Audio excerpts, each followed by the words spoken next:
Hello everyone, this is Josh from splashenglish.com. 이 인터뷰에서는 Jinae Mitchum, 제가 캘리포니아에서 알게 된 친구인데 지금 현재 일본에서 영어 강사로서 일하고 있습니다. Jinae가 일본에서 영어를 가르치면서 느꼈던 점들, 그리고 일본 사람들이 영어를 어떻게 공부를 하고 있는지, 그리고 영어 공부에 대한 조언을 해줄 겁니다.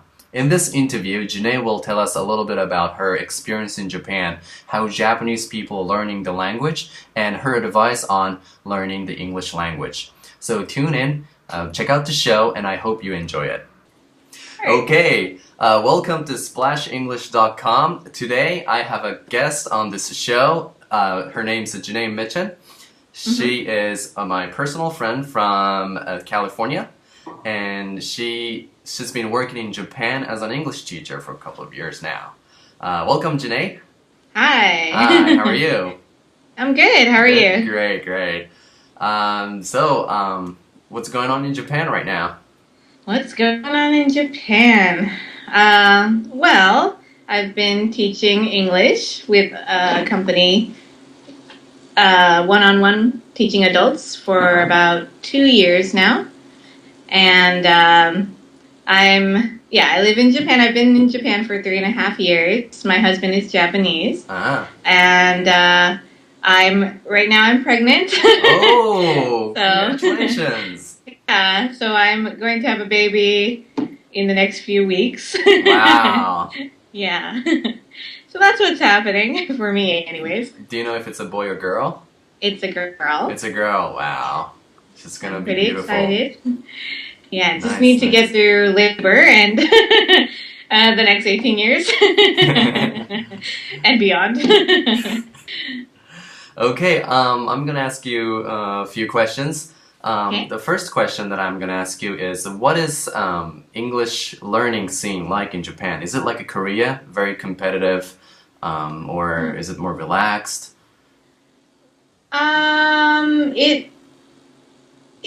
It depends. I didn't really teach English in Korea, though I've lived in Korea, so I'm not sure exactly how it is in Korea. But I have the impression it's a little more competitive in Korea. Mm-hmm. It might be a bit more relaxed here. I teach adults, so for them, mostly they're taking lessons either because they have to. It's for their work, and they have to talk to international business partners or So for that practical, kind of thing. right? Yeah, For so it's their very work. practical. And then there are those who just love traveling, and because they love traveling and they want to have more freedom in being able to travel, then they're coming and taking English lessons.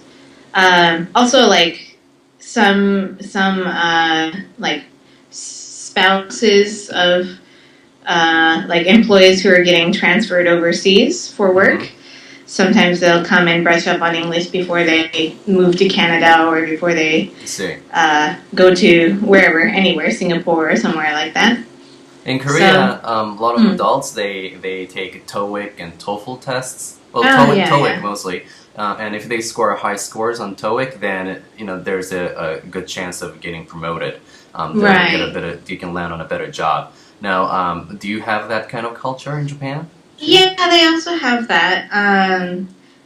A lot of times it's more practical, though. Most of the time, when it comes to adults. Yeah, at least it depends on. Yeah, perhaps it depends on what company you work for, or for my particular English language school. I think the price, it's one-on-one, and it's quite expensive. So in order to justify paying for it, you really have to have a very concrete reason for why you're studying the language. But, I mean, I'm sure in other situations with just less,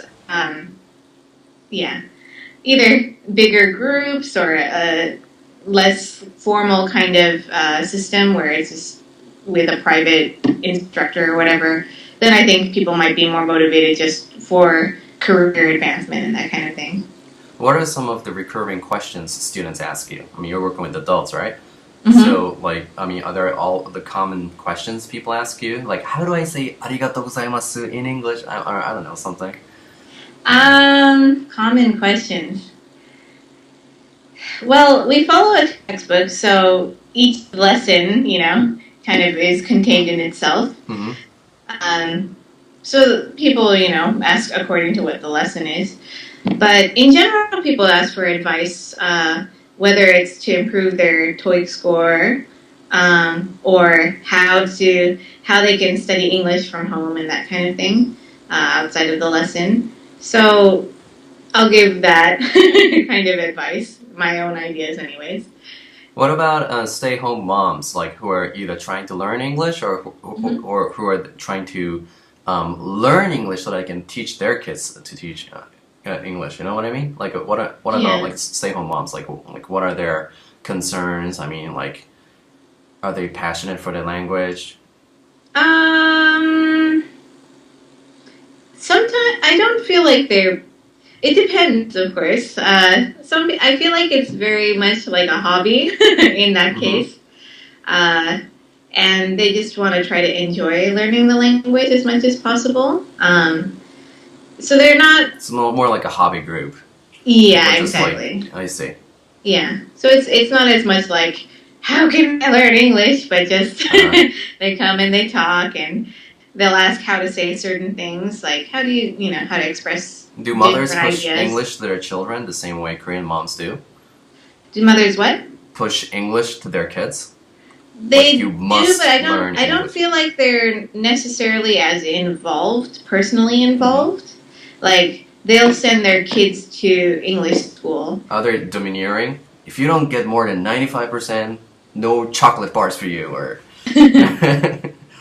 No, Japanese moms, I'm sure there are those who are very strict and domineering, but then a lot of them are not so much. They're kind of pushovers. All right. Yes. Okay, So they want their kids to do as much as possible, but at the same time, there's only so much, it's up to the kids ultimately, I guess. I see. I think they'll be more pushy towards the teachers than the kids. Yes, that's my experience. That's your experience. Yes. You talk to parents. As far as I can tell. It's the teacher's fault. It's teacher's fault. Yes. No, I mean, that's just, certain people. Not everyone. So now you're married to a wonderful Japanese man. Yeah. What are some of communication difficulties you had with your husband or with your in-laws in the beginning? Well, his family doesn't speak English basically at all.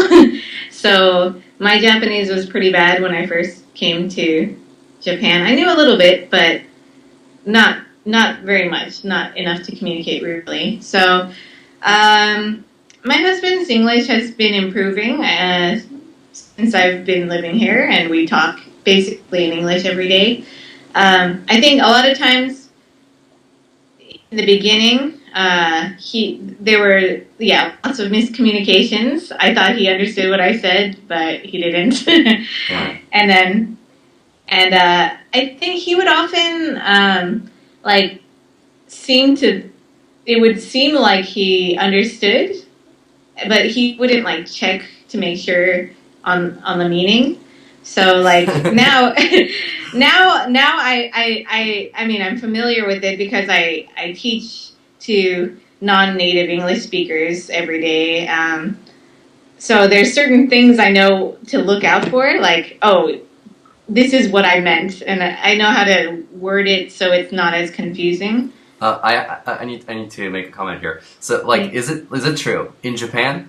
Yes does not mean I understand you. Yes means, yes, I heard something came out of your mouth. Exactly. Right? Right. Hi. So you're like, hey, could you please, ride on that bicycle and go to the supermarket and buy some carrots? Hi. It doesn't mean I will do it. It means I heard you say something. Exactly. Right? Yeah, things like that. Things like that. That's always something as a teacher I have to, as an instructor, I always have to correct students because they'll say yes for anything I say, and I'll try to like put questions where the answer so obviously no, but they'll still say yes. And I was like, yes? Like, are you sure about that? and then, kind of just show that in English it's so important to have a clear, like, if it's yes, you really are agreeing to something. Right. Or you think it's correct or it's right, and then right. if not, you really have to say no. There's no so when you ask the people to confirm, like, you know, like when you're trying to make sure the other person understood you, like when you did that, like did the people find it rude, or did people find you like intruding? I mean, or do they appreciate the fact that you were just, you know, trying to get down to the details and?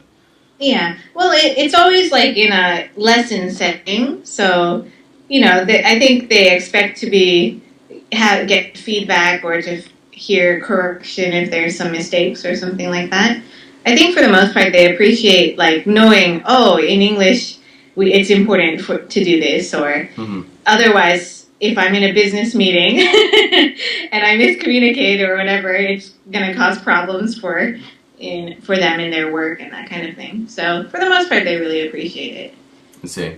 Yeah. What are some of the things that you find students are doing that's holding them back?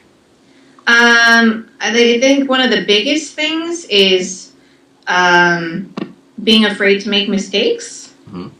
So some people, because they want to say everything perfectly, they hold back, or they take so long to think about what they want to say. But I think that really stunts your growth as a learner of any language. Like, you have to be willing to just say whatever comes to your mind, and be willing to make mistakes and be okay with corrections, like to not take it personally, but to see it as like, an opportunity to learn, or, you know, in the future, of course, if there's certain mistakes that keep repeating themselves, then maybe you want to be strict about those certain things, you know. No, I totally agree with you, because I've seen the same thing happen in Korea.